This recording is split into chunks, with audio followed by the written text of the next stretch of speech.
Bismillahirrahmanirrahim. Assalamualaikum warahmatullahi wabarakatuh. Selamat pagi, salam sejahtera. Kali ini kita hadirkan Bapak Dr. Joko Sukoyo yang akan memberikan pengalaman suksesnya dalam menempuh studi doktoral di Prodi IPB S3 UNY. Dipersilakan Pak Joko. Ya, terima kasih Pak Senior, itu senior saya, beliau itu sebenarnya secara pengalaman beliau itu lebih senior, secara keilmuan sebenarnya Pak Rohani itu lebih senior, mungkin juga secara umur ya Pak ya, saya tidak ingin mengatakan lebih tua loh ya, tapi lebih senior. Cuman saya di sini menangnya itu cuma satu, saya udah lulus, beliau belum gitu aja ya Pak ya. Oke, jadi Bapak Ibu, seperti yang tadi sudah disampaikan oleh Pak Rohani, beberapa saat kemarin saya dihubungi untuk ya cerita-cerita ngobrol gitu ya. Oke lah, boleh kita ngobrol-ngobrol, nggak usah formal-formal karena kita kan satu prodi gitu. Jadi kesannya kalau saya itu jadi semacam pembicara kok tidak elok. Saya di sini tidaklah lebih pintar dari Bapak Ibu semuanya atau lebih apa ya? Keilmuan saya mungkin juga tidaklah lebih tinggi dari Bapak Ibu semuanya gitu. Jadi kita ngobrol-ngobrol aja. Bisa jadi nanti saya dapat ilmu dari Bapak Ibu atau juga sebaliknya gitu. Oke. Saya pengen kenalan dulu walaupun mungkin kita satu prodi sepertinya mungkin belum pernah ketemu gitu ya. Bu Yuniar, selamat pagi dari UMS kalau nggak clear tadi kayak. Saya dari UNY Pak. Dari UNY. Oke. Prodi bahasa Inggris ya Bu ya. Oke, pendidikan bahasa Inggris.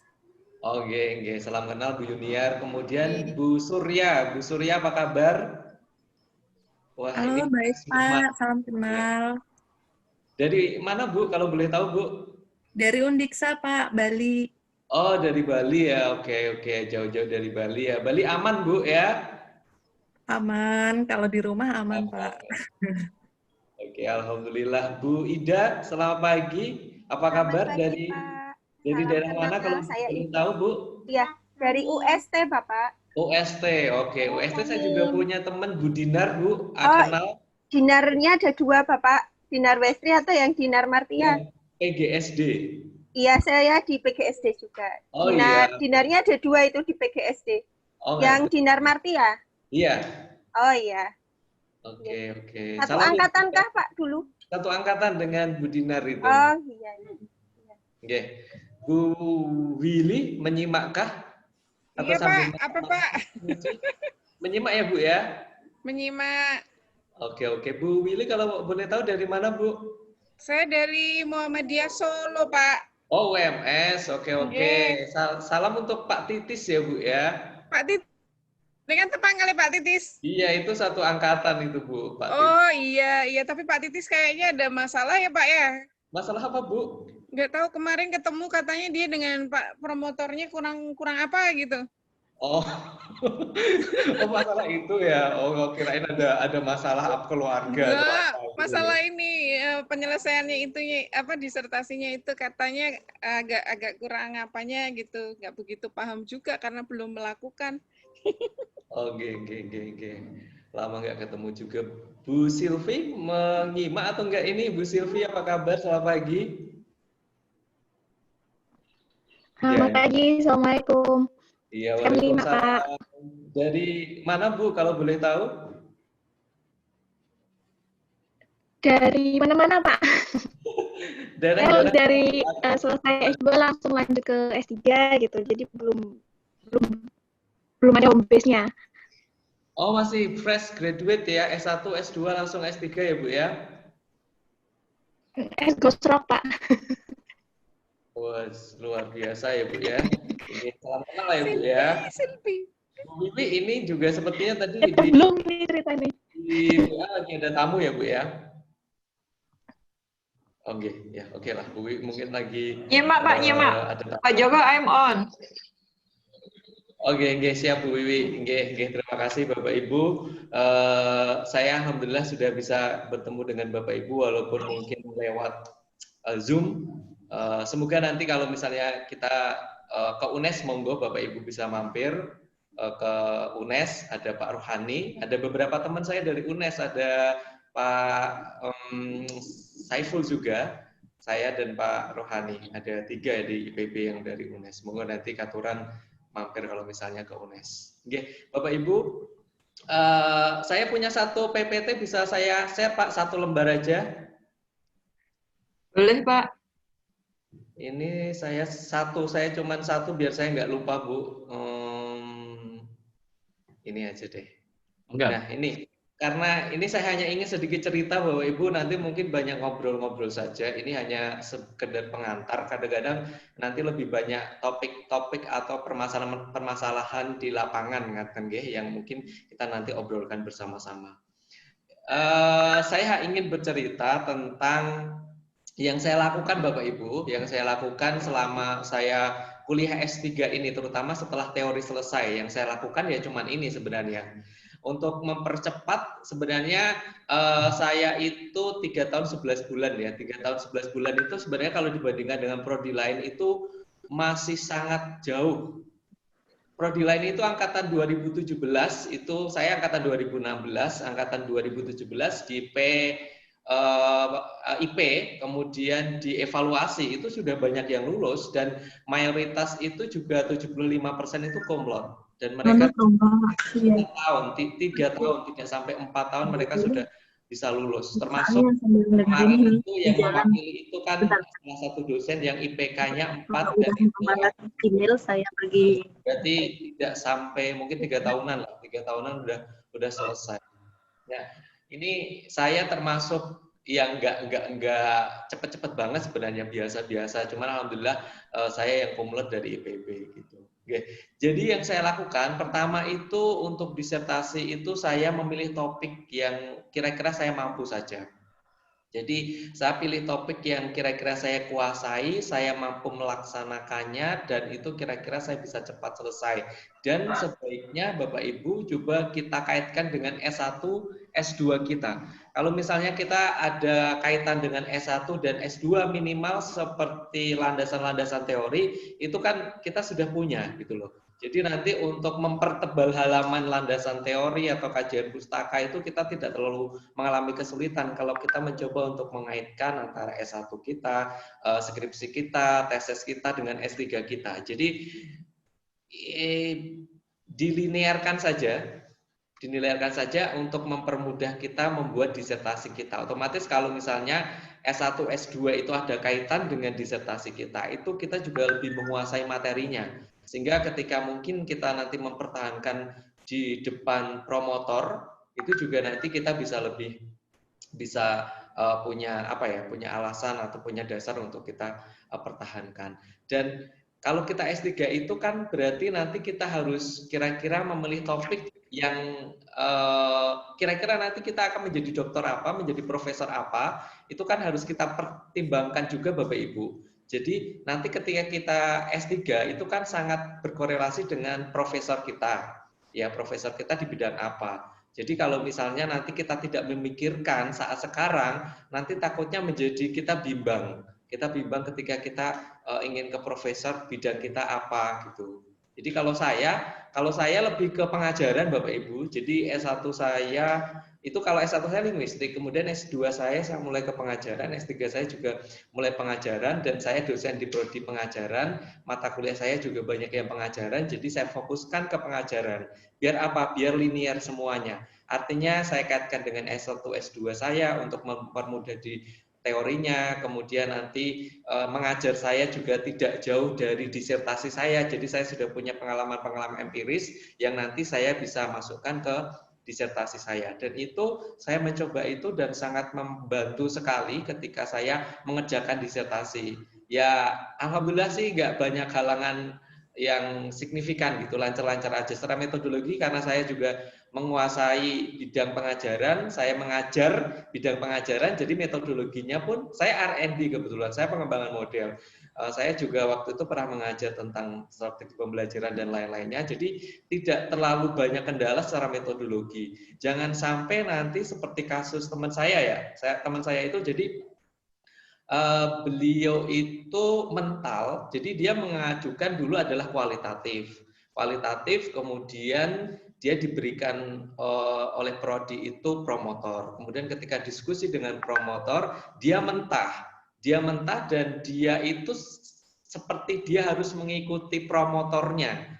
Kemudian dia beralih ke R&D karena promotornya itu memberi masukan kalau seperti ini R&D saja gini-gini. Jadi dia itu padahal R&D itu masih maaf ya nol gitu. Dia cerita sama saya itu nggak ngerti R&D, belum pernah mengadakan penelitian R&D, menyentuh R&D karena basicnya itu juga bukan dari pengajaran juga gitu, dari pendidikan. Jadi dia seperti benar-benar nol lagi mengerjakan disertasi itu dari nol, dan dia masih meraba-raba metodologinya seperti apa, teorinya seperti apa, dan lama sekali. Dia hanya untuk membaca saja, mencari-cari teori saja lama sekali, untuk metodologinya bagaimana lama sekali. Itu salah satu contohnya ketika kita ini ya agak-agak terpental dengan pembimbing kita. Karena apa? Karena kita tidak menguasai topik kita. Kalau kita menguasai topik kita, kita bisa memberikan istilahnya itu logika-logika atau dasar-dasar teori yang meyakinkan bahwa ini disertasi adalah disertasi saya.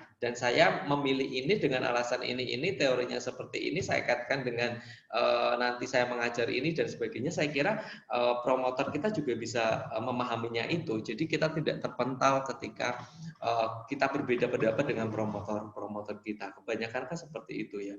Kita terpental karena kita sendiri tidak bisa memberikan argumentasi yang masuk akal dengan dasar teori yang masuk akal juga, dasar teori yang kuat. Akhirnya yaitu tadi kebanyakan menjadi mentah lagi yang kita sudah siapkan itu. Nah, pertama kalau saya memilih disertasi yang saya kuasai saja untuk mempercepat. Intinya saya memang kuliah itu pengen cepat selesai gitu. Karena saya beasiswa Bapak Ibu, jadi beasiswa itu cuma 4 tahun. Jadi kalau nanti saya lebih dari 4 tahun saya harus bayar sendiri, dan itu juga saya nggak punya duit terus terang. Jadi itu salah satu yang memotivasi saya untuk saya bisa mempercepat disertasi saya. Jadi beasiswa habis, saya juga selesai gitu. Kemudian Bapak Ibu, yang saya siapkan lagi adalah jurnal internasionalnya ini. Ini benar-benar perlu prepare sekali. Jadi kalau jurnal internasional itu kan untuk reviewnya sangat lama ya.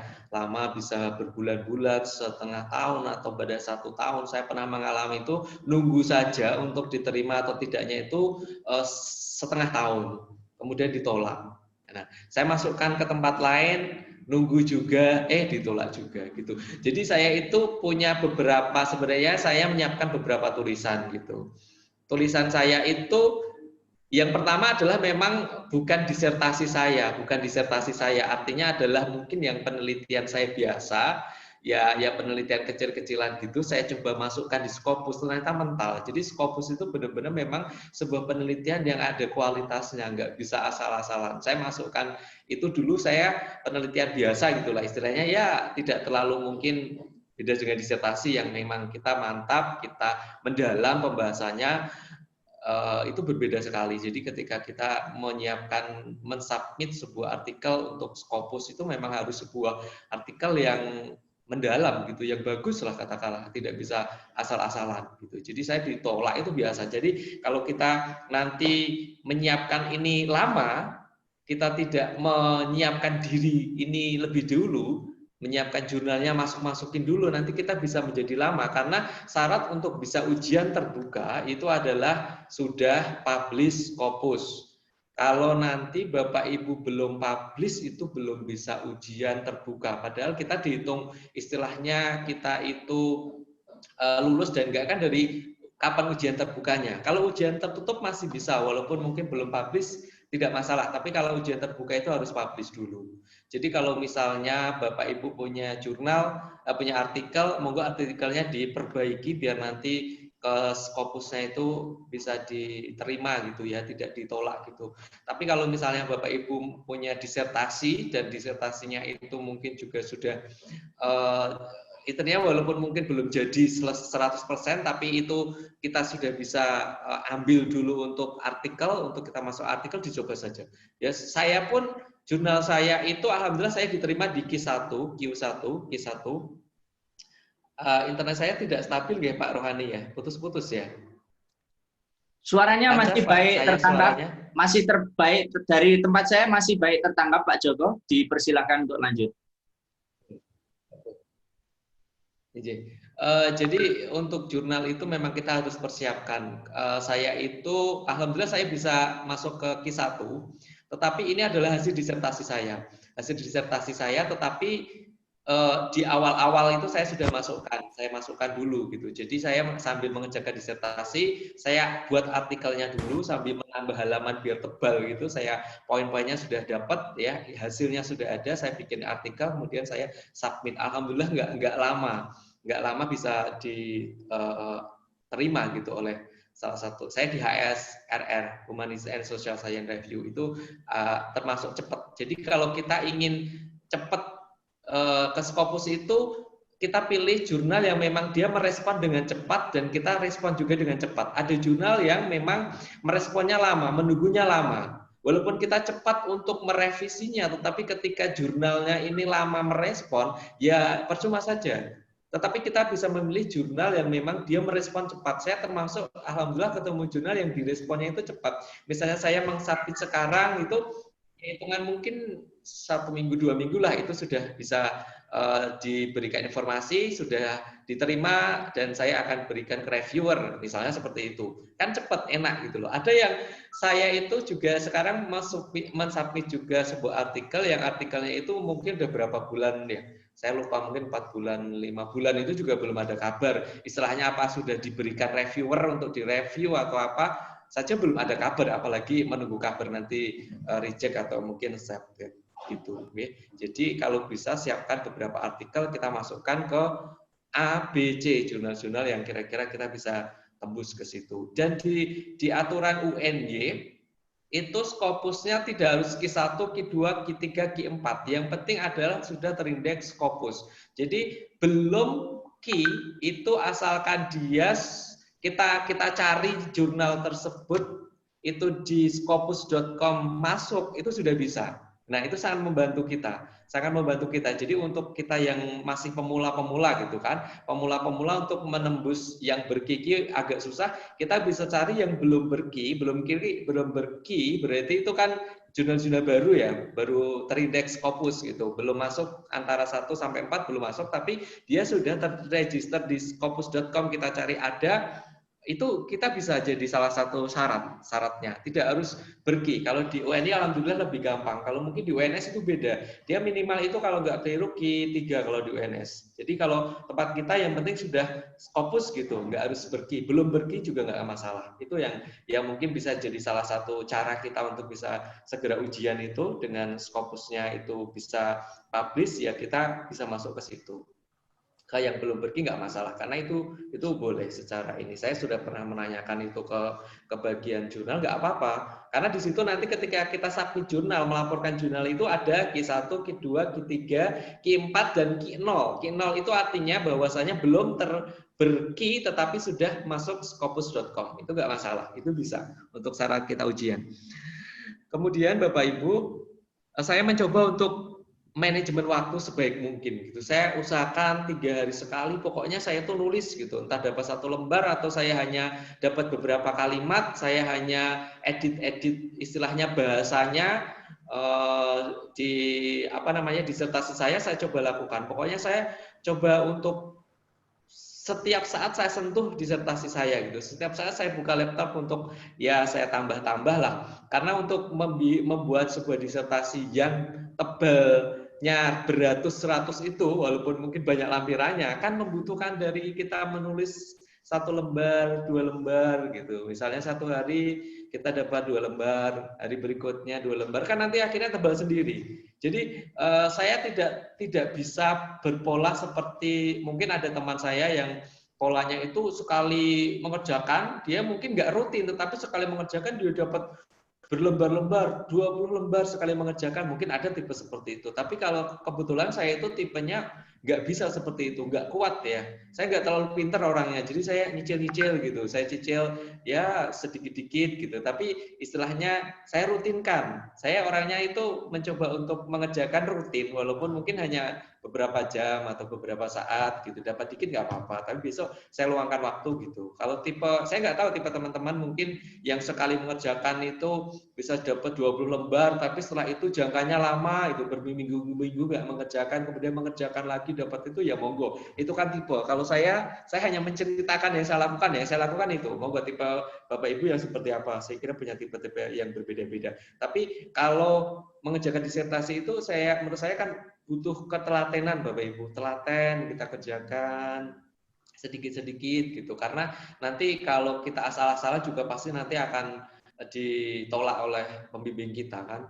Nah, kemudian saya coba fokus.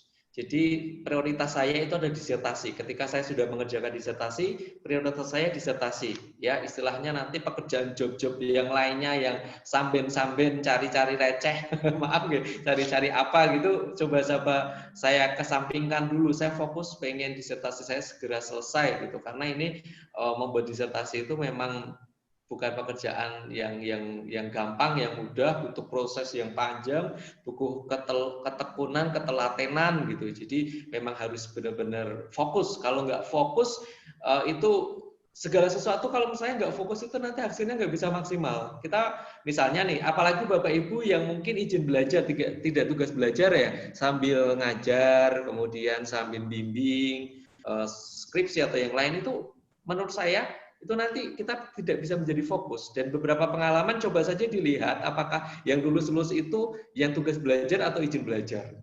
Kok berdasarkan pengalaman saya yang tugas belajar itu bisa lebih cepat. Karena apa? Karena minimal punya waktu banyak. Tetapi ini tidak jaminan ketika tidak fokus. Jadi menurut saya adalah fokus itu menjadi penting. Nah, memprioritaskan. Prioritas pertama adalah disertasi kita gitu. Jadi yang lain kita kesampingkan dulu lah, masalah-masalah yang lainnya. Setelah itu yang susah itu Bapak Ibu adalah mengalahkan rasa malas. Saya nggak tahu ya kalau panjenengan bagaimana. Kalau saya itu kalau sudah malas itu membangkitkan dan membuang rasa malas itu susah sekali. Saya punya hipotesis, apakah semakin tua, artinya umurnya semakin bertambah, semakin tua, itu apakah kita semakin malas? Saya nggak tahu. Kalau Pak Rohani gitu nggak? Rasa bertambah umurnya itu semakin malas nggak kira-kira? Ya, kalau saya rasa begini Pak Joko, kekuatan fisik itu menurun ya. Kalau Pak Joko saya kira masih termasuk muda ya, kalau saya sudah setengah tua. Jadi kalau setengah tua itu karena mungkin lemaknya juga sudah lebih banyak, kemudian kadar gula dalam darah kita mungkin tidak begitu stabil, jadi ya cenderung ngantukan gitu. Makanya ya seperti yang Pak Joko sampaikan, saya mau ikut caranya Pak Joko juga, mendingan dikit-dikit gitu, karena kalau dipaksa jangan-jangan malah kita tidak bisa mengerjakan, malah mati nanti. Janganlah. Analoginya kok ekstrim banget deh Pak Rohani. Bapak Ibu sekalian, mohon maaf, Pak Joko adalah seorang pembicara yang sangat terkenal di Semarang sehingga bicaranya mengalir. Tetapi kalau ada hal yang urgen yang kalau ditunda Bapak Ibu akan jadi lupa sama sekali, boleh menyela asalkan jangan lama-lama dan langsung di unmute sendiri. Kalau Bapak Ibu pakai PC bisa dengan menekan key space ya, nanti bisa ditahan sambil bicara. Tapi kalau bisa ditunda sampai Pak Joko selesai dengan poin-poin ini juga akan lebih baik. Termasuk kalau mau ketawa seperti tadi Bu Wiwi mau ketawa itu penting loh. Ketawa itu efek yang sangat bagus. Nanti acaranya bisa bagus itu kalau ada orang ketawa gitu Pak Joko. Dilanjut Pak Joko. Oke, Bapak Ibu, jadi santai saja kalau misalnya pengen menyela, nggak apa-apa, nggak? Saya ngobrol-ngobrol santai saja lah. Mungkin saya beri kesempatan Bapak Ibu, mungkin ada yang ingin disampaikan, Bapak Ibu pengen apa gitu, cerita, ngobrol juga nggak apa-apa. Nanti sambil kita ini juga nggak apa-apa. Ada? Pak, saya tanya Pak. Inji. Oh, enggak, Pak Joko, kalau tadi kan dari faktor Pak Joko ya, artinya membangun rutinitas yang tersistem, kemudian konsentrasi, fokus. Nah, bagaimana dengan bimbingan, Pak? Intensitas bimbingan dengan promotor dan co-promotor itu bagaimana, Pak Joko? Karena kan itu juga terkait dengan bimbingan juga ya, proses disertasi. Itu Pak. Terus yang kedua ini Pak, itu jurnalnya ada berapa ya yang dipublish di Scopus? 1 atau 2 Pak? Itu aja Pak Joko, terima kasih. Iya, Ibu. Yang jurnal dulu ya, Bu ya. Jadi aturan di UNY itu kalau jurnalnya 1 itu harus ujian terbuka, tetapi kalau jurnalnya 2 tidak usah ujian terbuka. Jadi ujian tertutup itu nanti sudah dihitung tanggal lulusnya dari ujian tertutup itu. Makanya Bapak Ibu saya sampaikan dulu, siapkan jurnal ini lebih dulu biar nanti syukur kita punya 2 jurnal, jadi nggak usah ujian terbuka. Ya, kalau ujian terbuka di masa daring sih ngirit Bu ya, nggak usah nanti menyiapkan makan besar atau menyiapkan nasi kotak gitu ya, membayar banyak promotor yang dari luar kota. Tapi kalau nanti ujiannya itu pas sudah nggak daring kan cukup lumayan ya. Hitung-hitungan nanti kalau misalnya untuk membayar Scopus, misalnya membayar Scopus itu kan beda-beda ya. Kebetulan saya itu Scopusnya dulu agak-agak mahal, itu hampir 5 jutaan ya.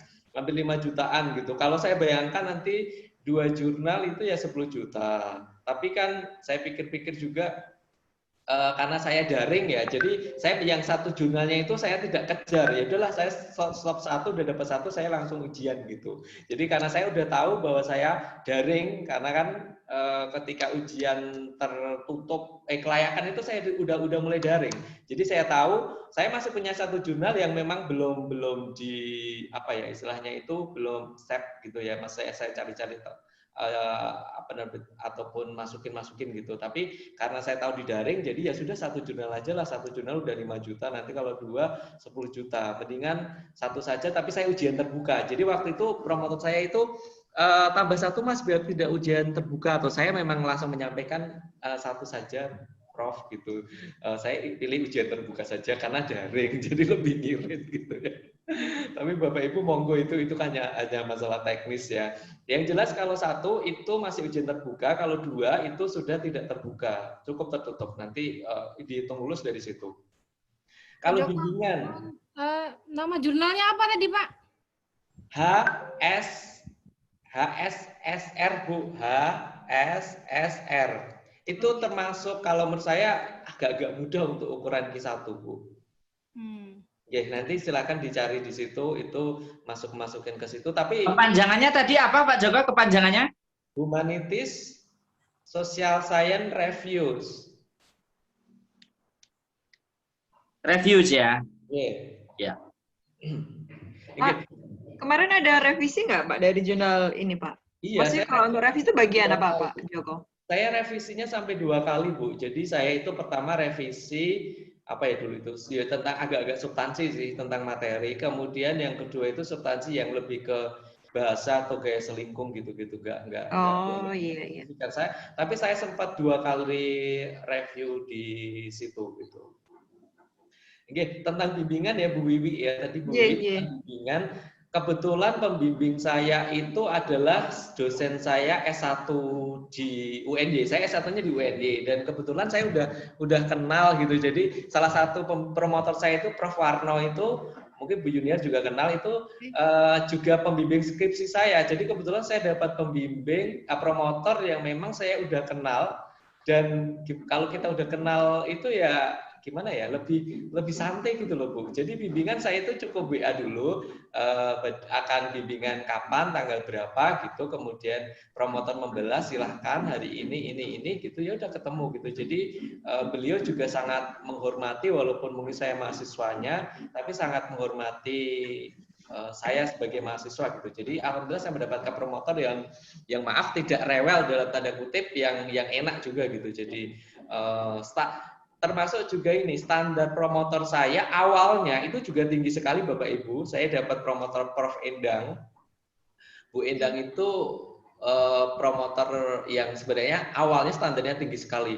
Waktu itu Mas ini dicari tentang unggah-ungguh, saya tentang unggah-ungguh, pengembangan model belajar unggah-ungguh. Itu cari yang referensi ini loh Mas, dari bukunya ini bahasa Belanda Mas, coba cari di UGM gini. Intinya kalau bahasa Indonesia seperti itu, tapi saya kan ngomong bahasa Jawa ya Bu ya. Bukunya itu masih dalam bahasa Belanda. Bayangan saya hanya delongok saja.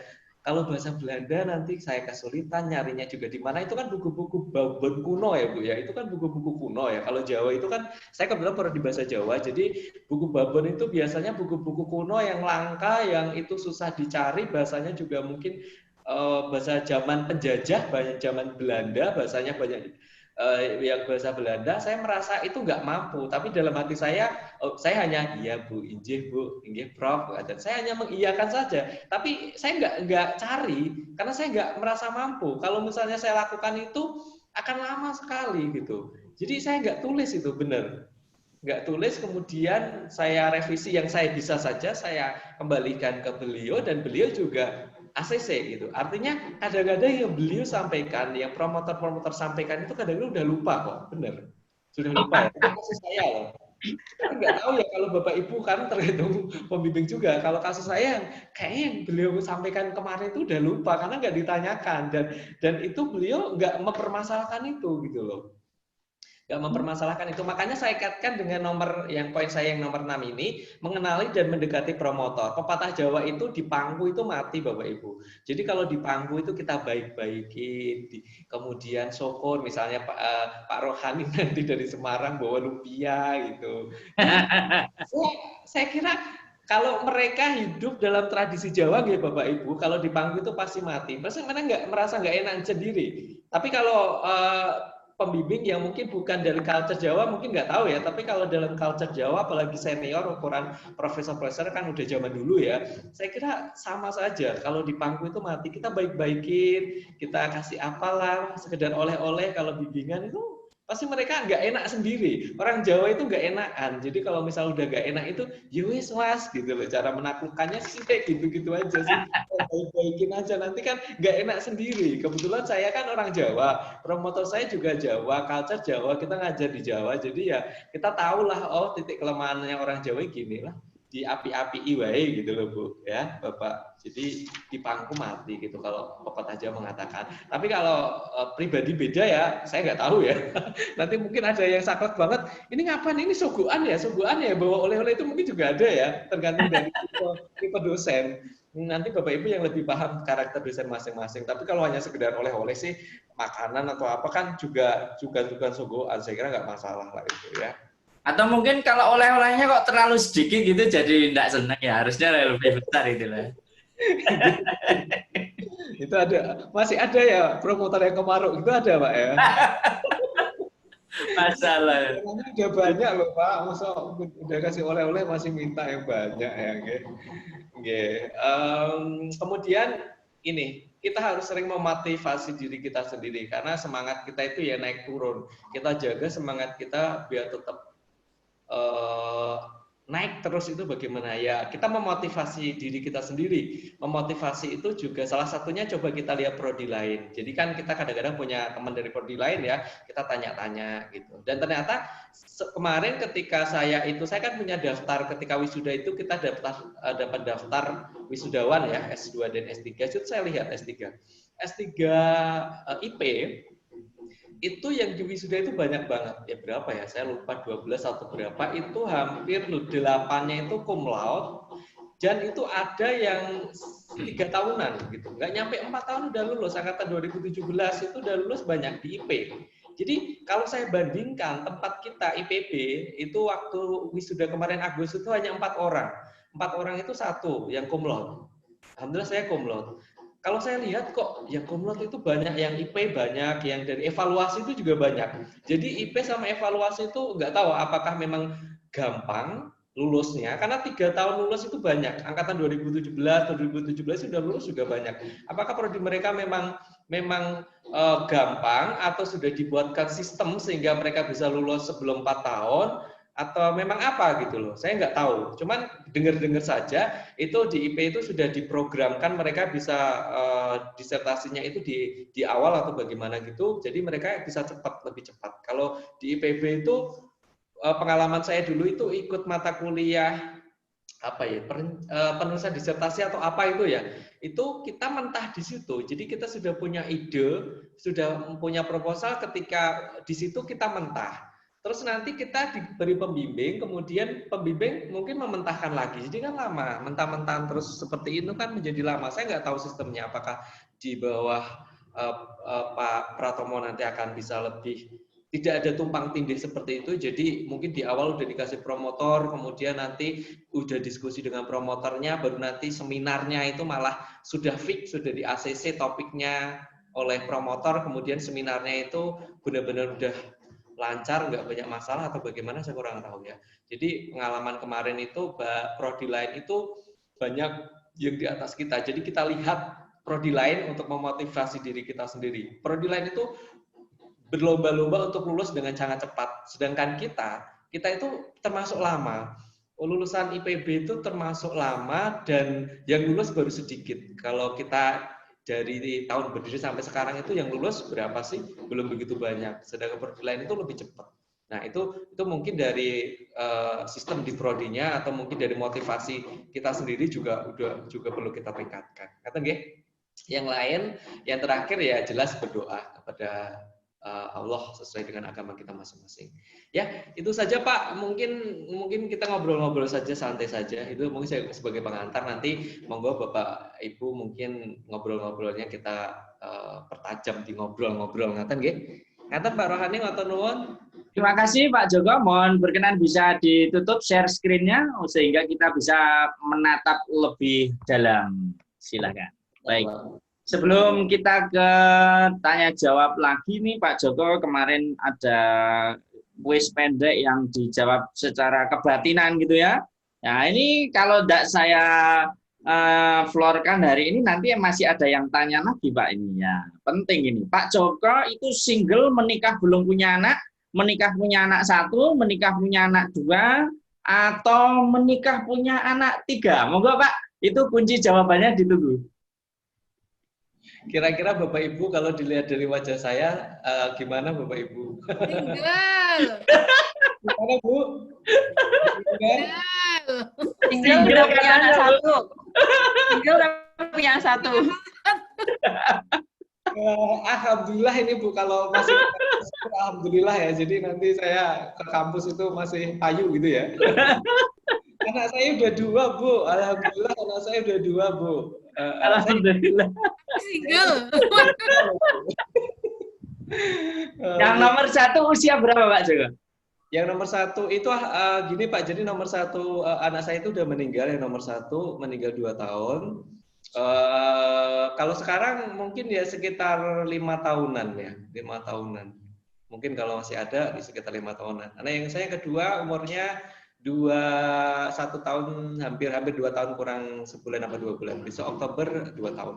Bapak Ibu sekalian, ini saya dengan Pak Joko itu tempat tinggalnya kurang lebih radius berapa ya Pak ya? Mungkin 4 kilo ya? Atau 3 kilo ya? 3 sampai 4 kilo. Beliau tinggal di Geraha Mandiri, itu perumahan elit. Jalannya luas, punya masjid, punya rumah sakit. Luar biasa. Kalau yang itu fitnah itu, Bu. Itu fitnah. Biasa aja ya. Wah itu. Pak Joko pernah jadi salesman, detailer, teller bank, anchor news anchor, atau debt collector? Ya, Pak, silakan Pak. Ini kunci jawabannya Pak. Kalau debt collector terlalu lembut kali ya Pak ya. Ya, jadi gini Bapak Ibu, jadi saya dulu itu gimana ceritanya? Padahal dulu itu saya pengennya itu jadi guru bahasa Inggris loh. Saya nggak keterima ya. Jadi nggak keterima, kemudian waktu itu saya itu nggak daftar. Jadi waktu itu namanya PMDK ya. PMDK mungkin kalau angkatan-angkatan kita tahu PMDK ya. Kan kita hanya dapat satu pilihan. Saya waktu itu daftarnya di bahasa Inggris, di pendidikan bahasa Inggris UNY. Saya nggak diterima, tapi waktu itu saya dapat surat, Anda diterima di waktu itu pendidikan bahasa dan sastra Indonesia dan daerah, tetapi di situ ada prodi sendiri pendidikan bahasa daerah gitu. Terus saya milihnya di pendidikan bahasa daerah karena orang tua saya itu waktu itu bilang ya keluarga lah, nang basa Jawa sapa ngerti golek gawean gampang gitu loh. Saya itu nggak seneng, saya itu di bahasa Jawa itu nggak seneng. Jadi saya kuliah itu asal aja kuliah gitu. Tapi itu malah di dunia broadcasting. Jadi itu saya nyambi siaran radio gitu. Sampai saya diterima PNS jadi dosen, saya itu nyambi jadi news anchor di TV lokal iNews. Tepuk tangan. Oke, bagi yang sudah berbisik kepada saya bahwa Pak Joko itu news anchor, Pak TV-nya Pak, TV apa Pak? Jadi di iNews TV tapi yang di Semarang untuk kan sekarang itu kalau ada tiap daerah punya TV-TV lokal ya, iNews TV tapi yang Semarang gitu. Jadi waktu itu karena begitu saya cintanya sama broadcasting, saya itu udah jadi dosen, udah ngajar itu saya masih nyambi-nyambi cari receh-receh gitu, Pak. Di iNews TV ya. Tapi kemudian karena waktunya ya kadang-kadang bertabrakan gitu, terus akhirnya saya resign. Jadi hanya sekitar 2 tahun di iNews TV itu, terus saya pilih lanjut kuliah gitu. Udah saya istiqomah konsisten jadi dosen gitu. Udah saya tinggalkan dunia persilatan, dunia broadcasting gitu Pak, dan sekarang udah istiqomah jadi dosen aja gitu. Mantap Pak Joko. Saya juga ingin menyapa teman-teman dari jauh juga ya yang alhamdulillah sudah bisa bergabung. Pak Rahmat dari Madura, Bang Sabat dari Jawa Timur ya.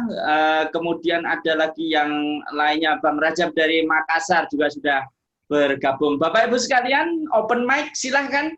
Bisa langsung pencet tombol space untuk bicara langsung dengan Pak Dr. Joko Sukoyo untuk menyerap ilmu, pengalaman, dan juga best practice dari beliau. Dipersilakan langsung saja. Bebas saja karena sesuai pesannya narasumber hari ini formatnya adalah angkringan. Silakan.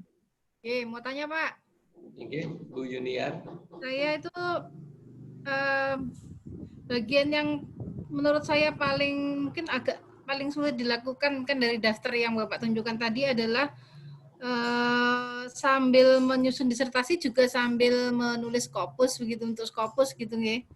Dan itu kan tadi ternyata memang ada beberapa persyaratan tuh yang tidak saya baca dengan seksama begitu, bahwa ternyata hanya terdaftar pada scopus.com itu sebenarnya sudah boleh begitu. Itu kan sebenarnya kan itu menjadi lebih mudah karena dengan begitu pilihan kita kan jadi lebih banyak gitu.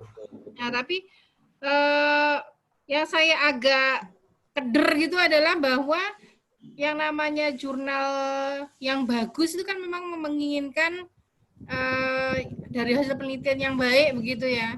Kalau misalnya sambil menyusun disertasi, kalau misalnya hanya penelitian sebelumnya yang ecek-ecek itu mungkin tidak. Saya sudah mencoba dan memang tidak masuk Scopus gitu. Jadi kalau sambil menyusun disertasi dan sambil menulis jurnalnya, padahal jurnal sendiri, artikel sendiri itu adalah hasil sari dari disertasi yang belum selesai itu yang membuat saya bingung bagian sebelah mananya Pak yang bisa diartikelkan begitu. Kalau boleh tahu Ibu penelitiannya apa Bu? Saya kualitatif dan sudah disetujui oleh case study dengan pendekatan fenomenologi penelitiannya. Sudah ada hasilnya Bu, artinya sudah ada hasilnya. Belum Pak, kan baru proposal atau sekarang ini. Oh, baru proposal ya.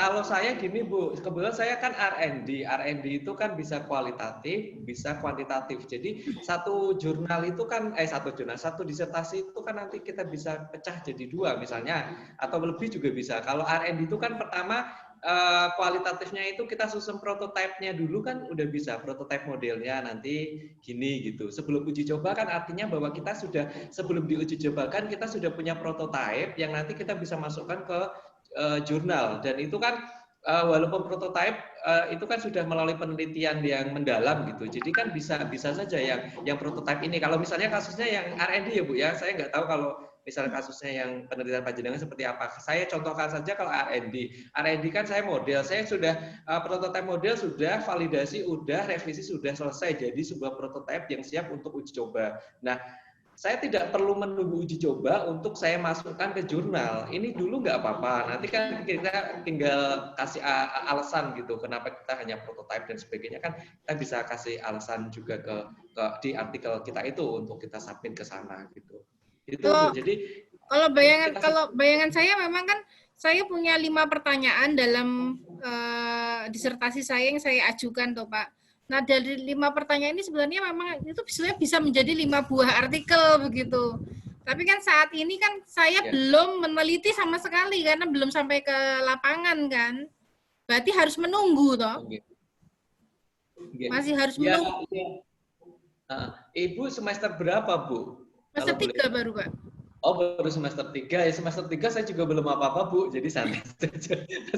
Masih sangat aman. Semester 3 misalnya nanti panjenengan satu semester ya ambil data. Kan minimal ambil data ada salah satu katanya nanti kan 5 ya. Mungkin ada salah satu yang bisa masuk kan 2 tahun, Bu. 2 tahun nunggu jurnal misalnya nanti 1 tahun atau itu kan masih bisa masuk sebelum 4 tahun udah lulus juga, Bu. Asal jenengan sambil itu. Jadi nggak apa-apa kalau semester 3 waktu itu saya juga belum apa-apa, Bu. Saya itu mulai jurnal itu mungkin sudah selesai proposalnya itu sudah selesai, itu saya belum punya disertasi, belum saya kerjakan, saya menggunakan hasil penelitian dari kampus itu dan ternyata ya memang ya seperti tadi saya sampaikan mungkin yang ecek-ecek ya pasti bakal ditolak. Itu ternyata ditolak juga. Akhirnya saya menggunakan disertasi saya yang penelitian data udah ke lapangan, ada datanya udah selesai, saya bikin dulu sambil nanti disertasinya nanti saya bikin dulu, saya submit dulu, udah oke, tinggal saya nunggu sambil nanti saya mengerjakan disertasi, mempertebal di halaman pembahasan bab mas saya pertebal di situ. Tapi kan minimal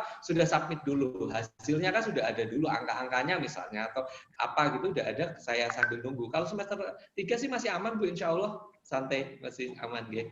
Apakah promotor harus dimasukkan, Pak, nama promotor? Iya. Jadi promotor itu menjadi penulis kedua dan ketiga untuk yang kita submit. Karena nanti syaratnya kalau nanti kita tidak menuliskan promotor, maka nanti kita tidak bisa ujian. Karena di situ disyaratkan bahwasanya adalah pembimbing itu sebagai penulis kedua dan ketiga, dua promotor tersebut. Kemudian nanti kalau pengen menambah, misalnya waktu itu saya menuliskan saya adalah mahasiswa S3 di UNY, kemudian saya menuliskan juga instansi saya gitu, juga sebagai dosen di Universitas Negeri Semarang boleh. Jadi misalnya nanti kita kepakai untuk kampus kita, bisa untuk S3 juga masih aman kalau seperti itu. Tapi kalau misalnya Bapak Ibu tidak menuliskan promotornya, karena nanti ketika kita mendaftarkan artikel kita ke sana itu promotornya siapa, penulisnya siapa, yang promotor penulis siapa gitu ada, kita centang. Jadi itu memastikan harus kita tulis supaya nanti tetap aman gitu. Dan jangan hanya menggunakan afiliasi kampus kita sendiri. Kita bisa menggunakan 2 afiliasi di situ, afiliasi UNY dan mungkin afiliasi dari institusi kita masing-masing gitu bisa. Itu Bu Yuniar. Terus, Pak. Jadi sama-sama, Bu. Pak Joko. Ya, monggo. Ya, terima kasih atas motivasinya.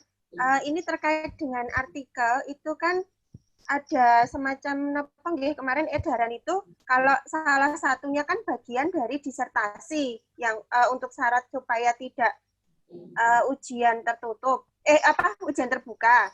Nah, itu kan tadi panjenengan ngendika kalau memang harus ada nama promotor. Nah, yang saya tanyakan kalau bagian disertasi kan jelas ya ada nama promotor.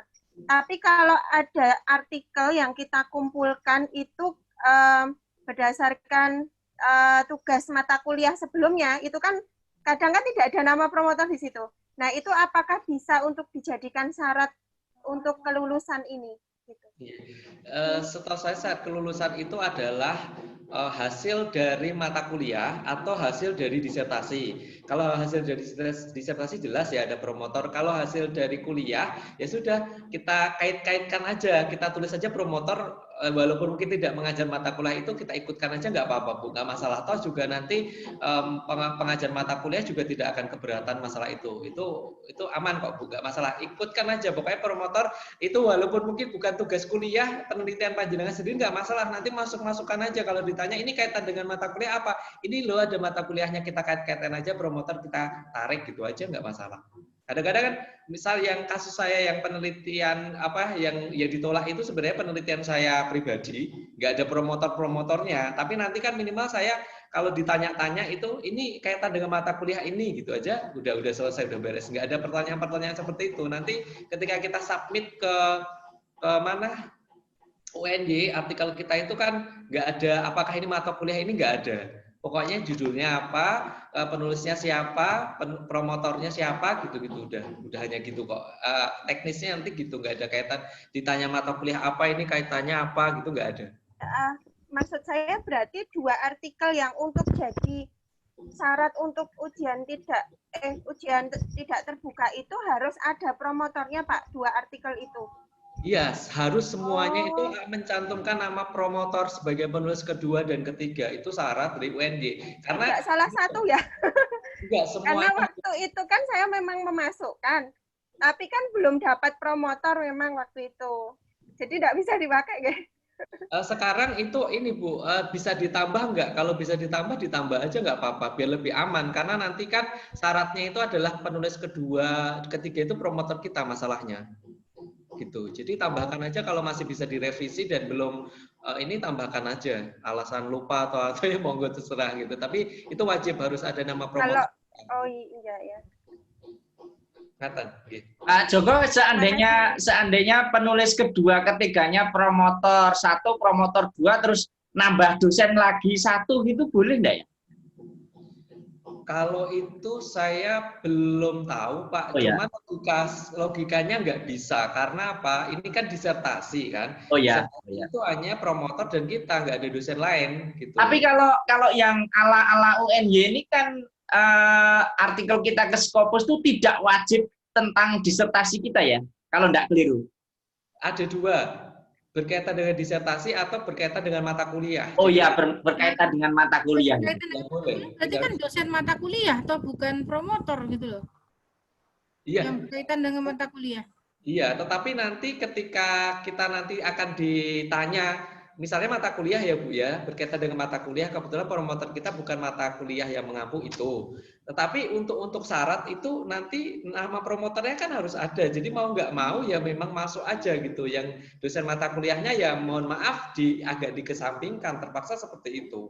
Jadi prioritasnya adalah nama promotor ya, begitu ya Bapak ya. Promotor harus ada sebagai penulis kedua dan ketiga di disertasi untuk syarat kita lulus gitu di Pak Joko, ini ada penggemar yang kirim pesan, Pak Joko S1 ini tahun piro to yo? Kita yang mulai naksir nih Pak Joko. S1 saya itu sebenarnya sudah tua, mungkin juga sama-sama lah dengan Bapak Ibu. Saya itu masuk kuliah tahun 2000, lulus 2005 S1. Kemudian saya jadi dosen tahun 2008, saya masih status S1 Bapak Ibu. Jadi saya alhamdulillah sekali S1 terakhir yang bisa jadi dosen itu angkatan saya 2008, CPNS 2008 itu jadi dosen, alhamdulillah pakai S1 itu masih bisa terakhir. Kemudian setelah itu saya 2011 kuliah, alhamdulillah saya S2 1,5 tahun, lulus, kemudian ngajar, ada syarat ngajar 2 tahun kan kalau beasiswa, saya ngajar di kampus bentar terus saya S3 gitu. Ada juga rekan yang tadi menyampaikan, mohon maaf Pak, video saya matikan karena sinyal yang tidak begitu bagus. Kita beri respon, tidak apa-apa. Yang penting Anda dalam keadaan selamat dan sehat gitu ya. Sambil mengkurup, melumah, ngaplah-aplah, tidak apa-apa. Yang penting materinya tersampaikan gitu. Monggo Bapak Ibu dibuka lagi untuk angkat mic-nya lagi. Silakan berinteraksi dengan Pak Dr. Joko Sukoyo, mentor kita untuk pagi hari ini. Oh ya, hari ini kita dibantu segala fasilitas online hari ini, diberi pinjaman dari LKP Kampung Inggris Semarang. Ini Zoom-nya milik King, ya, ini logonya milik King, dan juga semua yang saya pakai hari ini adalah pemberian dari bosnya King. Beliau Bosnya King. Mohon maaf ya Pak Joko, saya memang sukanya begitu agar semuanya bisa santai karena saya meyakini ada teorinya dari Stephen Krashen yang mengatakan ada namanya affective filter gitu ya. Jadi kalau kita belajar sambil santai itu lebih mengena, lebih mudah dicerna, lebih mudah ingat. Tapi kalau kita tegang-tegang, lah itu jadi tidak kurang bisa diserap seperti itu. Dipersilahkan Bapak Ibu, monggo open mic lagi, silakan. Mantap. Pak Rohani, Oh Assalamualaikum. ini Bang Sabat, Bang Sabat, halo Bang Sabat, gambarmu mana? Aku ingin merah jambulmu Bang. Mohon maaf, ini saya matikan kameranya agak sedikit bermasalah, Pak. Dipersilahkan langsung dengan Pak Dr. Joko Sukoyo, mentor kita hari ini. Matur nuwun. Assalamualaikum Pak Joko. Waalaikumsalam Pak Sabar, salam kenal ya. Salam kenal. Terima kasih, ini luar biasa motivasi untuk pagi ini sehingga saya lebih bersemangat lagi ketika melihat wajahnya Pak Joko, Pak Rohani dan teman-teman semuanya. Pak Joko, ini kan gini di apa namanya? Ketika saya buka KRS itu untuk progres ke arah wisuda itu kan ada beberapa hal yang harus kita lengkapi. Misalnya ada Pro TOEFL di sana, kemudian kita harus jurnal juga di sana. Kita ada beberapa yang harus kita lengkapi di situ. Nah, strateginya Pak Joko kira-kira untuk supaya kita cepat seperti Pak Joko gitu, apa yang harus kita lengkapi dulu gitu loh Pak, supaya kita nanti smooth jalannya, bisa lancar kayak Pak Joko gitu. Amin gitu, semoga bisa gitu. Ini Pak sahabat, kalau syarat itu untuk ujian terbuka jurnal itu wajib. Jadi makanya sedini mungkin mumpung masih semester 3 sudah mulai masukin jurnal lah gitu. Walaupun nanti ketika kita ditolak itu nanti sebenarnya sebuah pembelajaran buat kita. Oh ternyata ini harus gini, atau saya ditolak karena ini gitu. Itu sebenarnya nanti bisa memperbaiki artikel-artikel kita yang lain dari pengalaman kita di reject itu. Jadi nggak masalah. Memang jurnal mau nggak mau harus lebih awal Bapak Ibu supaya nanti kita bisa barengan. Kalau jurnalnya itu tidak lebih awal, nanti takutnya kita udah selesai duluan, jurnalnya belum, kan tetap aja belum bisa lulus. Betul, ya kan? betul. Tapi kalau untuk Pro TOEFL Bapak, jadi saya sendiri Pro TOEFL itu belum lulus. Kemarin Agustus jadi Pro TOEFL itu untuk syarat pengambilan ijazah asli. Jadi kalau sudah ujian, sudah selesai, nggak masalah, jurnal oke, wisuda saya bisa wisuda, nanti saya dapat ijazah juga, walaupun belum aslinya, tapi kan minimal scan asli sudah ada. Tapi kalau untuk memegang yang aslinya itu Pro TOEFL-nya itu harus salah satu. Saya yang belum itu Pro TOEFL. Jadi Agustus kemarin, Agustus ya, tanggal berapa ya?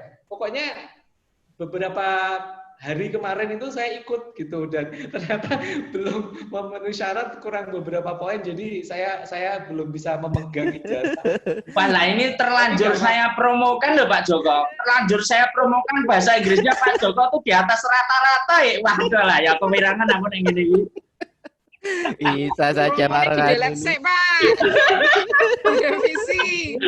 Enggak, saya ada dasarnya. Dasarnya itu terbitannya Pak Joko sama penampilannya Pak Joko sebagai anchor. Nek tentang Pro TOEFL kan di luar rembugan gitu loh.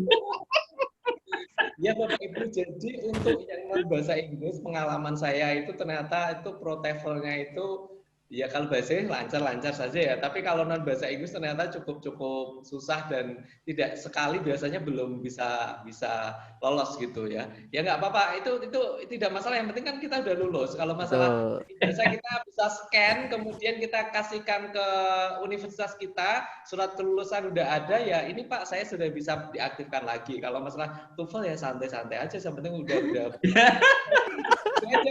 Betul Pak. Gitu kan. Punya.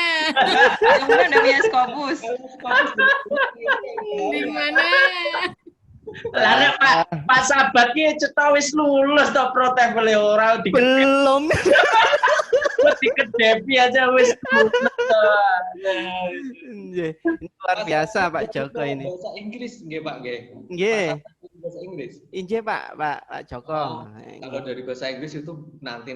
Kebetulan saya itu termasuk yang mengurus Pro TOEFL itu saya lama. Jadi saya itu setelah lulus itu baru daftar Pro TOEFL. Saya pikir ya ternyata kok susah juga ya. Saya pikir besok aja lah kalau saya udah mau ujian gitu. Dan pada waktu ujian itu ternyata kan COVID. Jadi kita nggak bisa ujian secara langsung gitu loh. Kita menunggu setiap bulan sekali adanya. Jadi kan saya agak terkendala ke situ. Ya udah, saya waktu itu kan selama COVID itu agak lama ya, artinya hanya setiap bulan tanggal berapa itu bisa ikutan untuk yang reguler. Jadi saya terkendala ke situ. Tapi teman-teman saya itu memang sudah dari awal dia itu ngurus, dan walaupun dia ada yang maaf ya, yang non bahasa Inggris ya mungkin jangan diketawakan, itu ada yang 5 kali baru lulus, 6 kali baru. Saya waktu itu kaget, loh mosok tuh, lah saya itu malah belum ngurus Pro TOEFL itu, saya ngejar lulus dulu selesai disertasi, itu saya kesampingkan, akhirnya seperti ini. Jadi lebih baik juga kalau yang non bahasa Inggris Pro TOEFL di awal juga nggak masalah sih,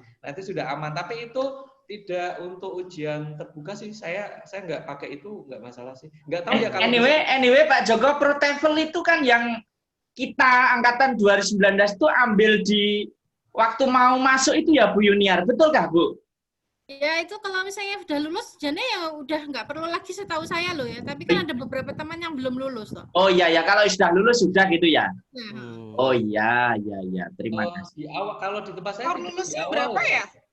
mungkin beda ya. Kalau tempat saya nggak di awal itu ya pokoknya sesuka kita mau ujian kapan gitu monggo. Gitu. Bu Willy tadi tanya skor ya, skornya berapa gitu? Ada Bu ketentuannya Bu? Yang jelas, 500, yang jelas berapa Bu? 500 saya ingat saya Mbak Oh Wiwi iya. itu tuh ada di Borang tuh Mbak Wiwi, saya lupa tapi sekitar kayaknya 500 kayaknya. Iya. 500 ya? Baik. Saya juga mau nyapa dulu, ada Pak Rahmat, suaranya belum kedengaran Pak Rahmat. Angkat mic-nya Pak Rahmat. Halo, Assalamualaikum. Waalaikumsalam Pak Rahmat. Apakah Terdengar ya?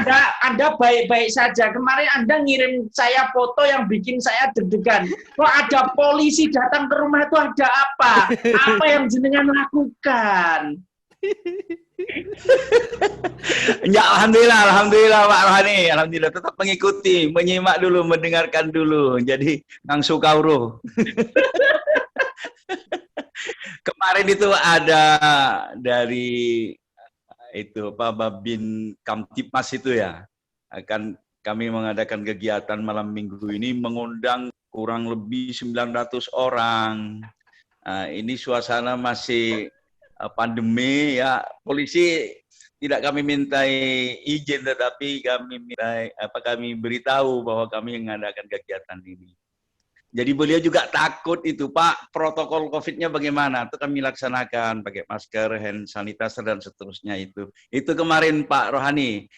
Jadi sibuk-sibuk kampung. Urusan kampus ini agak sedikit keteteran ini. Bukan sedikit sih, banyak keteteran ini. Pak Joko, Pak Rahmat. Kalau boleh tanya ke Pak Jokowi, iya, silakan. Ya, Pak Rahmat adalah rekan kami dari Madura, Pak. Ini beliau tokoh masyarakat setempat. Jadi kalau di kampus mahasiswa S3, tapi kalau pulang ke kampung saya untuk bisa ngadep Pak Rahmat tuh protokolnya panjang gitu ya, karena segala macam yang kegiatan keagamaan sampai kegiatan yang keakhiratan itu luar biasa ya. Kemarin baru aja mengadakan, orang lain baru mengadakan proposal, Pak Rahmat tuh mengadakan tanah makam, coba bayangkan.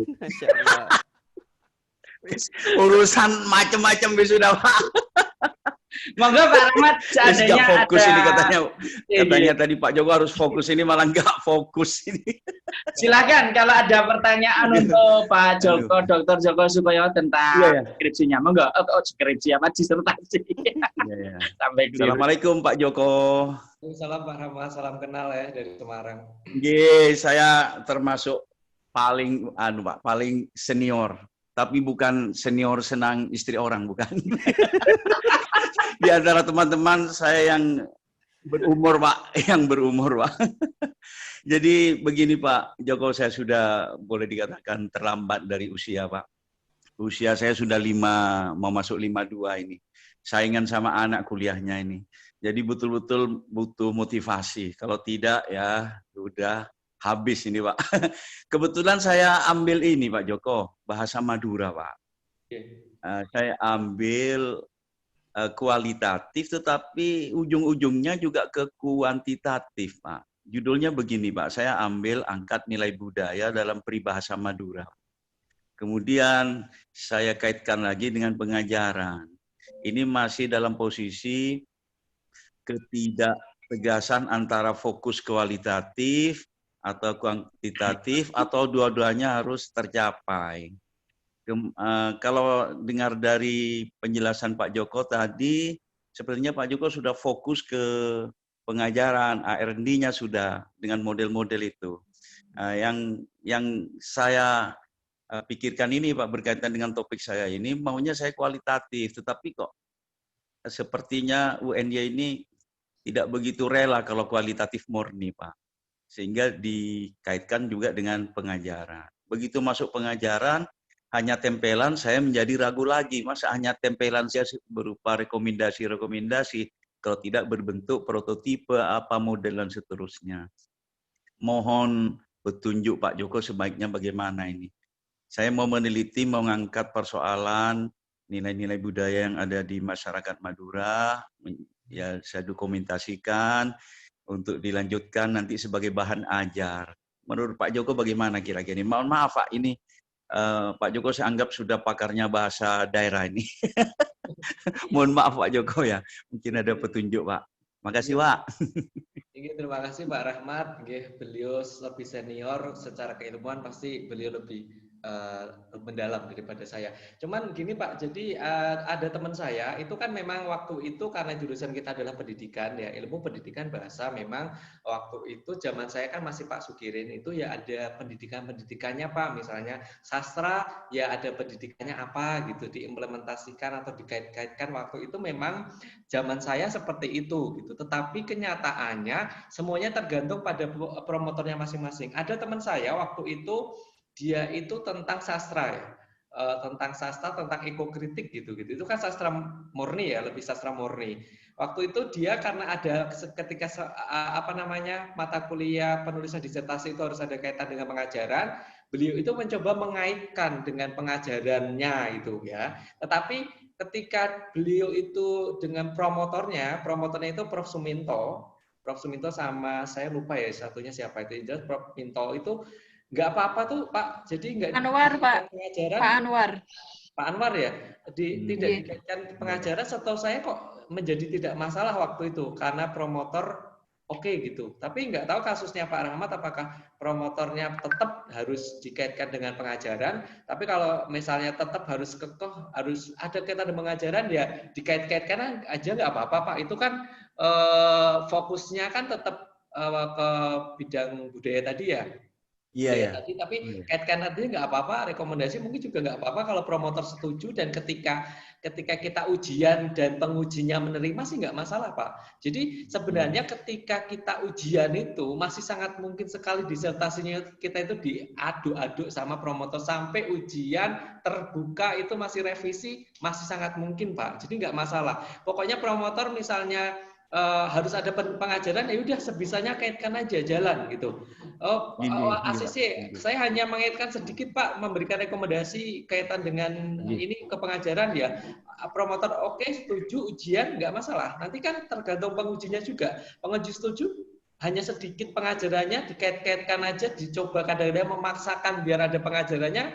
Pengujinya oke, ya oke Pak, nggak masalah. Jadi yang penting itu adalah promotor penguji kita juga sangat berpengaruh itu. Jadi waktu itu saya sampai terakhir itu ujian terbuka itu masih ada revisi sedikit di produk saya. Kebetulan Pak. Bilang Pak, ini Pak. Nggak masalah Pak. Pokoknya kalau pembimbing itu meminta. Matur nuwun Pak Joko. Jadi sedikit ini mengurangi. Iya Pak. Gitu intinya samikna wa atau na gitu Pak Joko ya. Coba dulu sesuai dengan keinginan panjenengan dulu Pak. Tapi kalau kadang promotor ini harus ini Mas dikaitkan Pak gitu-gitu ya ikutin aja lah. Nanti yang penting di ACC bisa ujian Pak. Nanti di situ kan penguji itu nanti yang akan memberi masukan lagi. Ketika penguji memberikan masukan, biasanya promotor itu yang dia dalam posisi kalah. Misalnya kok ini misalnya penguji, Pak ini mengaitkannya kok ternyata kok memaksakan banget, mending nggak usah dikaitkan malah nanti membingungkan bla bla bla. Ketika itu ikuti aja penguji. Biasanya nanti promotor yang mengalah gitu. Saya waktu itu ada penguji saya kebetulan ada yang memang Prof Wardi ya, penguji saya Prof Wardi. Itu agak tidak sesuai dengan, karena beliau bisnisnya sastra, memberikan masukan itu ke sastra, jadi agak membuat penelitian saya itu agak kurang sesuai gitu. Tapi akhirnya ya penguji gimana ya, mengalah gitu. Akhirnya saya coba tambah-tambahi sesuai yang diinginkan biar nanti yang penting ACC gitu. ACC dapat tanda tangan, maju selesai gitu aja Pak. Yang penting kan selesainya aja Pak. Yang penting itu yang paling bagus adalah kita menyelesaikan disertasi disertasi kita gitu. Yang lebih bagus kan itu daripada kita berpikir muluk-muluk itu nggak selesai kan percuma. Yang penting adalah selesai aja. Selesai dan kita lulus, kembali ke kampus, dapat sertifikasi lagi, dapat yang lain-lainnya gitu kan. Normal, hidup normal. Lagi Pak, betul. Jangan terlalu lama mikirin itu, santai aja Pak. Pokoknya dikerjakan ACC, ujian nanti itulah yang penting kita kerjakan. Nampaknya ada kehidupan new normal tuh hidup setelah disertasi itu Pak ya. Betul Pak Rohani. Ya sekarang ini kehidupannya abnormal gitu ya. Iya Pak, maksudnya Pak. Masih monitor. Matur nuwun Pak Joko. Terima kasih. Terima kasih Pak. Masih monitor dari Surakarta, Bu Willy. Masih monitor Bu Willy. Mungkin yang lain Pak Rohani, yang lain. Bu Willy. Pak, Monggo silahkan pertanyaannya untuk Pak Joko spesial. sementara nggak dulu deh. Oke. Masih merayakan akreditasi A ya, sibuk banget. Bukan. Masih bingung mau nanya apa. Pak Joko tadi itu adalah aspek-aspek akademik ya. Boleh saya tanya juga Pak aspek keluarga Pak. Saya berpedoman orang yang sudah sukses itu pasti meninggalkan jejak. Nah, jejak itu artinya adalah best practice, sesuatu yang bisa diajarkan dan diikuti. Pak Joko sendiri mengalami pembelajaran seperti kita, Semarang, Jogja, persis jaraknya dengan yang sedang saya tempuh saat ini. Bagaimana dukungan keluarga, Pak? Gimana sih biar tetap mesra sama istri, tapi disertasinya selesai gitu loh. Karena saya itu kok belum menemukan pola gitu loh. Kalau saya mesra sama istri itu disertasinya terhambat gitu loh. Tapi kalau saya mengerjakan disertasi itu jadi marah-marah sama istri itu. Jadi belum akur gitu loh sama disertasi sama istri itu belum akur gitu. Bapak gimana silahkan. Lihat poin tadi salah satu fokus. Ya, jadikan disertasi prioritas itu intinya. Betul. Ala Pak Joko bagaimana? Ala Pak Joko. Ya, ya harus ini Pak, kebetulan kan ketika kita kuliah kan sudah ini ya istilah ngobrol-ngobrol sama keluarga termasuk istri, konsekuensinya nanti saya harus kos di masa-masa kuliah, kemudian termasuk nanti secara finansial juga karena nggak dapat bla bla bla bla kurang secara finansial gitu ya. Itu kan di awal-awal sudah kita kesepakatan ya Pak ya, kesepakatan dengan istri, dengan keluarga gitu ya. Konsekuensinya nanti ya termasuk meninggalkan selama kita di Jogja, atau mungkin nanti kita akan lebih memegang disertasi kita nyentuh istri nanti yang di situ disertasi dulu sebelum yang istri. Udah ini ya Pak, kesepakatan akhir. Kebetulan ya istri saya alhamdulillah mendukung sih Pak, jadi nggak masalah, tidak terlalu masalah, yang penting selesai kuliahnya gitu, nanti udah kembali gitu, udah balik kembali ke pangkuan Ibu Pertiwi gitu ya. gitu, Pak. Jadi ya itu kan sudah komitmen awal sebelum kita kuliah sih, jadi nggak ada masalah, itu memang harus diobrolkan di awal. Ada komunikasi terbuka begitu Pak ya. Masih monitor Bu Surya dari Bali. Ya Pak, izin videonya off dulu. Tidak apa-apa Bu, tapi suara Ibu bisa terdengar dengan jernihnya. Dipersilahkan pertanyaannya spesial untuk Pak Dr. Joko Sukoyo, mentor kita pada pagi hari ini. Oke, makasih Pak Rohani, Pak Joko. Izin bertanya, masih terkait publikasi artikel. Itu kan setelah kita publikasi itu langsung lapor atau menjelang ujian baru kita laporkan? Ya. Terus kemana Pak lapornya? Kemana? Iya, terima kasih Bu Surya. Ini tips juga untuk bapak-bapak, ibu-ibu. Jadi kalau kita, ya kita tahu kah, jurnal itu kan kalau Scopus itu kadang-kadang dulu dari Q1 kemudian langsung kemudian tidak terindeks lagi, itu kan sangat-sangat mungkin sekali kan, dari tidak terindeks kemudian nanti langsung naik ke Q berapa, sangat mungkin sekali. Jadi Bapak Ibu kalau sudah artikelnya sudah diterima sudah publish, langsung laporkan. Jadi nanti misalnya setelah kita melaporkan kok jurnal kita itu tidak terindeks misalnya, udah aman, karena kan hitungannya aja ketika kita melaporkan itu nanti kita melaporkan secara online di alamatnya saya lupa Bu, cuman ada online-nya sendiri gitu, nanti kita melaporkan secara online, kemudian kita mengisi daftar-daftar di situ, dicek dari pihak sana, nanti kalau udah oke, panjenengan akan dapat tanda tangan yang isinya adalah bahwa nama ini, mahasiswa ini sudah mempublikasikan artikel di jurnal ini, Q berapa, tanda tangan, siapa Bu, siapa saya lupa gitu. Udah, itu sebagai salah satu syarat yang nanti kita kumpulkan untuk ujian terbuka ini. Jadi kalau sudah publish langsung saja, saya itu publish April, di bulan Mei awal langsung saya kirimkan, biar nanti sudah tercatat. Nanti takutnya jurnalnya itu di reject sama Scopus, saya ini apa nanti bikin lagi. Jadi kalau sudah gitu kan udah aman. Masalah itu nanti di reject atau enggak kan yang penting adalah pada waktu kita meregisterkan, mendaftarkan itu yang dihitung gitu, Bu. Jadi ini untuk kita semuanya jangan terlalu lama lah, kalau udah langsung daftarkan gitu kan. Kalau begitu boleh minta informasinya Pak, alamatnya nanti mungkin via chat di grup atau japri nggih. Alamat untuk mendaftar melaporkan publikasinya.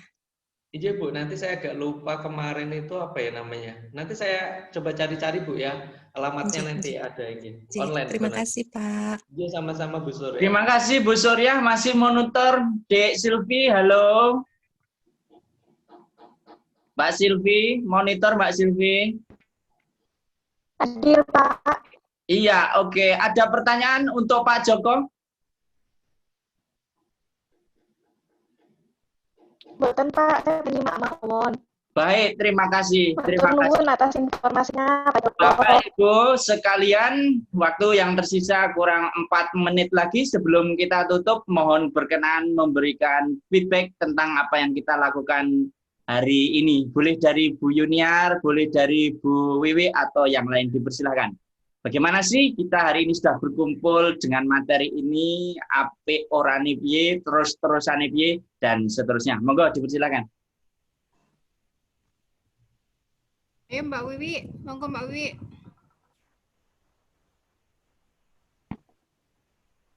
Mbak Wiwi. Monggo masih offline, Bu Yuniar dulu, monggo Ibu. Saya tidak memberikan feedback apapun, tapi memang yang begini ini adalah yang kami perlukan begitu Pak. Kami yang baru-baru ini ya, saya kan dan teman-teman ini rata-rata kan baru semester 3 dan ada tekad bahwa kami itu akan saling mendukung begitu ya untuk bisa lulus bersama-sama, masuknya bersama, lulusnya bersama-sama, dan itu cepat begitu.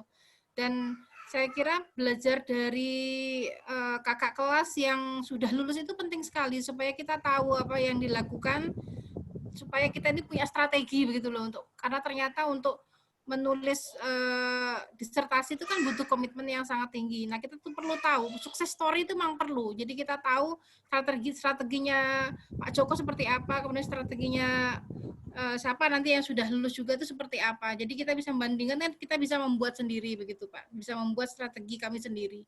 Jadi matur nuwun sangat ini Pak Direktur King yang sudah pemilik apa direktur apa CEO atau apa ini? Direktur kayaknya Ibu.